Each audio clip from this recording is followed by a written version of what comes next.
नमस्कार। आजकल एक और फ्रॉड बहुत ज़्यादा हो रहा है, आपने भी सुना होगा कुरियर का फ्रॉड।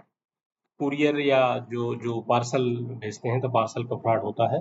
तो पार्सल के फ्रॉड में बेसिकली क्या होता है, आपके पास जनरली आजकल ऑटोमेटेड कॉल आती है।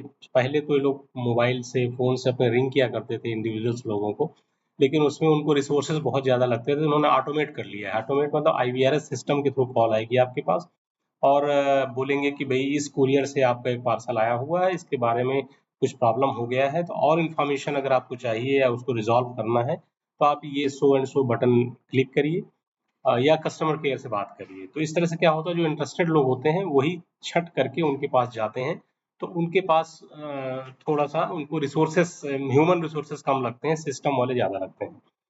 तो ये इस तरह से काम करता है। मैं आपको सबसे पहले एक कॉल सुनाऊँगा, ये लाइव कॉल है, एक हमारे दोस्त हैं, उनके पास ये कॉल आई हुई है, उनका नाम मैं नहीं बताऊँगा, उनकी आवाज़ आएगी, अब आप आवाज़ सुनिएगा और किस तरह से ये लोग काम करते हैं। 2-3 मिनट की ये कॉल है, तो 2-3 मिनट तक ये आपका कॉल आप सुनेंगे और उसके बाद फिर मैं आपको बताऊँगा इससे कैसे बचते हैं, क्या तरीका होता है। तो लीजिए आप सुनिए। Dear DHL customers, your parcel has been returned due to be prohibited from sending out. For more information, please press 1. To contact the customer service, press 0.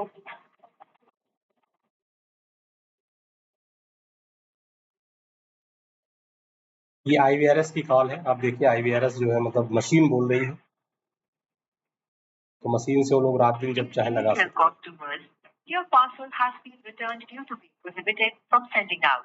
For more information, please press 1. To contact the customer service, please press 0.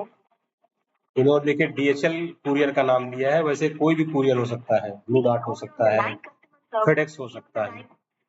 Welcome to DHL customer care service. How can I help you? Hello hello. जी sir, हाँ जी भाई। DHL customer care से बात कर रहा हूँ sir, जेरा सर, क्या सहायता कर सकता हूँ आपकी सर? कहाँ से बात कर रहे हैं?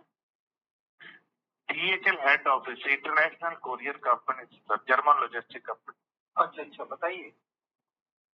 सर कॉल आपने ट्रांसफर किया, बताइए क्या सहायता कर सकता हूँ आप? मेरे को एक अनाउंसमेंट आया कि मेरा कोरियर कोई वापस हो गया है, जरा बताइए क्या है। ओके सर, अपना ट्रैकिंग नंबर या अपना गुड नेम बताइएगा, मैं भी सिस्टम में चेक कर देता हूँ क्या है। नहीं, ना मेरे पास ट्रैकिंग नंबर है, ना मेरा नाम है कोई। मैं तो गांव में रहता हूँ। मैं गांव में रहता हूँ। तो अपना गुड नेम बताइएगा ना सर, आपके नाम से मैं चेक कर देता हूँ। संजय। संजय, लास्ट नेम क्या है सर? संजय अग्रवाल। संजय अग्रवाल सर। अब देखिए इन्होंने अपना नाम संजय अग्रवाल बताया है जबकि इनका नाम संजय अग्रवाल नहीं है। फिर भी इन लोगों को वो नाम उसमें दिख जाएगा। देखिए किस तरह से दिखता है। अच्छा, आगे बढ़ने से पहले मैं आपको बता दूं कि इसमें जो कॉल आती है, जनरली ये लोग वीओआईपी कॉल करते हैं और उस कॉल को इस सीएलआई को स्पूफ कर देते हैं।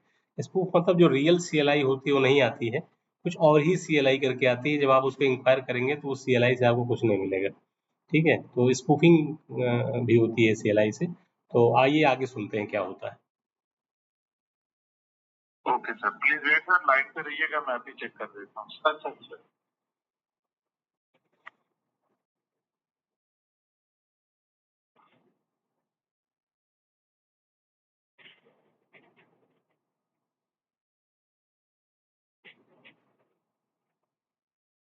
Hello sir. हाँ जी। सर सिस्टम में तो आपके नाम से, संजय अग्रवाल के नाम से नोटिस शो हो रहा है सर। नोटिस इशू हो रहा है? नोटिस, यस सर, ये नोटिस जो है मुंबई कस्टम के द्वारा डीएचएल को भेजा गया अनाउंस करने के लिए सर। अच्छा। मैं आपको एक्सप्लेन कर देता हूँ इस नोटिस के बारे में, ध्यान से सुनिएगा सर। अच्छा। क्या है? 29 अगस्त 2024 को आपने एक पार्सल भेजा मुंबई से बीजिंग सर। अच्छा। जो कि मुंबई कस्टम ने सील किया सर। अच्छा। सील करने का कारण था उसमें इलीगल आइटम थी। क्या आपने ये पार्सल भेजा हुआ है? नहीं, तो इसमें हमको मुंबई कस्टम वालों ने तो कुछ हमें बताओ नहीं है। अब हम तो डीएचएल वाले भेज रहे हैं, तो इसका मतलब समझ में नहीं आ रहा हूँ। ये सर पार्सल जो डीएचएल के थ्रू भेजा गया था। नहीं, डीएचएल के थ्रू तो भेजा है हमने, लेकिन ये बताओ, हमने तो कस्टम वालों ने अगर हमारा पकड़ लिया तो कस्टम वालों ने तो हमको कोई फोन करा नहीं है अभी। सर फोन नहीं करना उन्होंने, क्योंकि ये नोटिस जो है हमें जो मुंबई कस्टम ने फॉरवर्ड किया है, क्योंकि ये DHL के थ्रू भेजा गया था। हाँ, तो नहीं तो कन्फर्म करने के लिए हमको नहीं तो पार्सल तो हमारा कस्टम के पास होगा ना। अब उन्होंने तो हमको पकड़ लिया ना। पार्सल कस्टम में है सर, तो पार्सल कहाँ से, कस्टम से छुड़ाना पड़ेगा ना पार्सल। आप कस्टम वालों का नंबर दो हमको, जरा सा कस्टम वालों का नंबर दो हमको। सर आप इस मैटर को सीरियस नहीं ले रहे, मेरी बात ही नहीं सुन रहे सर। अरे देखिए, ये पूरा कन्वर्सेशन था, उन्होंने कॉल पहले डिस्कनेक्ट हो गई, अब किसी ने डिस्कनेक्ट करी ये तो पता नहीं है। लेकिन अब ये देखिए, इन लोगों ने क्या कहा कि आपके कुछ ऐसा आइटम आपके पैकेट में पाया गया है जो कि आप बीजिंग भेज रहे थे। तो अगर कोई रियल पर्सन होगा जो इस तरह का पार्सल भेज रहा होगा, तो वो घबरा जाएगा और फिर ये लोग आगे जब बढ़ेंगे तो ये आपको इस तरह से बोलेंगे कि आपको कस्टम ऑफिसर या सो एंड सो ऑफिसर आपसे बात करेंगे। फिर ये उनसे कनेक्ट करा देंगे, या थोड़ी देर में कोई दूसरा बंदा फ़ोन करेगा जो कि as a custom official phone करेगा, और फिर आपकी जो आपको डराया धमकाया जाएगा कि आपके अगेंस्ट एफआईआर हो गई है, आप जो एफआईआर को सेटल कर लीजिए, या लोग डिजिटल अरेस्ट कर लेंगे वहीं पर आपको, और वहीं से आपको धीरे धीरे करके आपका सारा पैसा जो है निकालने लगेंगे। ठीक है, तो देखिए अब मैं आपको बताता हूँ इससे बचना कैसे है। देखिए, बचने का एक सिंपल सा बहुत ही आसान सा तरीका है।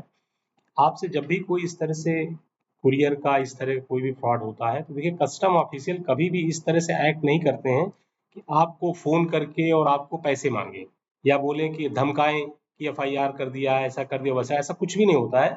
जब भी कभी ऐसा होता भी है, मान लिया इन केस होता है, वर्स्ट केस में ऐसा होता भी है, ऐसा नहीं कि नहीं होता है, तो आपके पास सीधे घर पे नोटिस आती है। नोटिस मतलब लेटर फॉर्म में नोटिस आती है। आपको उस नोटिस को जवाब देने का मौका दिया जाता है, you have to explain yourself. ठीक है, और इन केस अगर कोई बहुत ही सीरियस चीज हो गई, मान लिया ड्रग्स वगैरह पकड़े गए या कुछ हो गया, तब भी जनरली नोटिस आती है। नोटिस नहीं भी आती है तो लोकल जो पुलिस होती है वो आपको इन्फॉर्म करती है, या वहां से डायरेक्टली आपके पास इंफॉर्मेशन आती है। इस तरह से फोन करके धमकाया जाना, या कि एफआईआर हो गई है, आप ये पैसा जमा करिए, ऐसा कुछ भी नहीं होता है। तो इसलिए जैसे ही आपके पास कोई बोले कि आपको पैसा देना है, कि इतने पैसे हमको भेज दीजिए या इस अकाउंट में जमा कर दीजिए, सो एंड सो अकाउंट में जमा कर दीजिए, आप अपना फोन और ये लाइव रहिएगा, फोन मत काटिएगा, किसी और से बताइएगा नहीं, अपनी फैमिली मेंबर से बताइए, रिलेटिव से मत बताइए, किसी से संपर्क मत करिए। अगर इस प्रकार का कोई भी आपको बोलता है, तो आपको इमीडिएटली अलर्ट हो जाना है, और पैसा तो भेजना ही नहीं है। देखिए, पैसे का मैटर तो कस्टम के द्वारा भी अगर कभी आएगा कि पैसा जमा करना है, तो प्रॉपर नोटिस आएगी, कोर्ट से ऑर्डर्स होंगे, आप कोर्ट में आप खुद जा सकते हैं। कोई अगर ऐसी नोटिस आपको जबरदस्ती करके कस्टम भेज रहा है तो आप कोर्ट में जा सकते हैं, कोर्ट में जा करके उनको नोटिस भेज सकते हैं। तो इसलिए कभी भी पैसा नहीं देना है। पैसा तो आप तभी दें जब एक्चुअल में आपको कोर्ट के थ्रू आपको ऑर्डर हो जाए, तब आप पैसा दें। तो इस तरह से कभी भी नहीं करना है। कंज्यूमर कोर्ट है, सिविल कोर्ट है, बहुत सारी चीजें हैं, तो वो सब का सहारा लें। ये जनरली आपको जो आपके अंदर जो फियर होता है ना, कि ये ड्रग्स पकड़ा गया, आर्म्स पकड़े गए, इलीगल आइटम पकड़े गए, ये जो आपके अंदर फियर होता है, इस फियर का ये फायदा उठाते हैं। अगर जल्दी से तुरंत आप डर गए तो फिर आपको ये अपने झांसे में ले लेते हैं पूरी तरह से, और आपको फिर ये पैसे निकालने का कुछ ना कुछ साधन करते हैं। तो आपको इस प्रकार से बचना है, इस तरह सावधान रहना। इस तरह कॉल बहुत आ रहे हैं, बहुत आ रहे हैं। मुझे लगता है मोस्ट ऑफ द पर्सन्स ने, मतलब जो इंडिया में लोग हैं, मोस्ट ऑफ द पर्सन्स ने इस तरह के कॉल रिसीव की होंगी। और जनरली ये वीओआईपी कॉल्स होती हैं जो इंटरनेट के थ्रू, आईपी के थ्रू कॉल्स आती हैं, जिसका कि सीएलआई स्पूफ करके आगे करती हैं।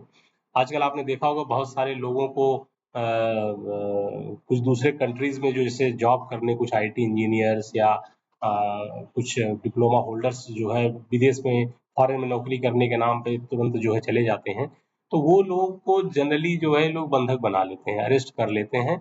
जैसे ये जो साउथ ईस्ट एशियन जो नेशंस हैं, तो जैसे कंबोडिया हो गया, लाओस हो गया, इंडोनेशिया हो गया, म्यांमार हो गया, यहाँ पर लोगों को बुला करके और उसको अरेस्ट कर लेते हैं, बैठा करके एक जगह बैठा करके और आपसे इस तरह की कॉलें करवाते हैं, ठीक है? तो उनकी मजबूरी भी होती है इस तरह कॉल करने की। होते हैं जो इंडियन लोग ही हैं, इंडियन इंडियन लोग जो है इंडियन लोगों को बेवकूफ़ बनाते हैं और फिर मोस्ट ऑफ द मनी जो है, जो उनके जो ऑनर्स होते हैं, वो उनको पास ऑन हो जाती है। कुछ मनी जो है इन लोगों के पास भी जाती है।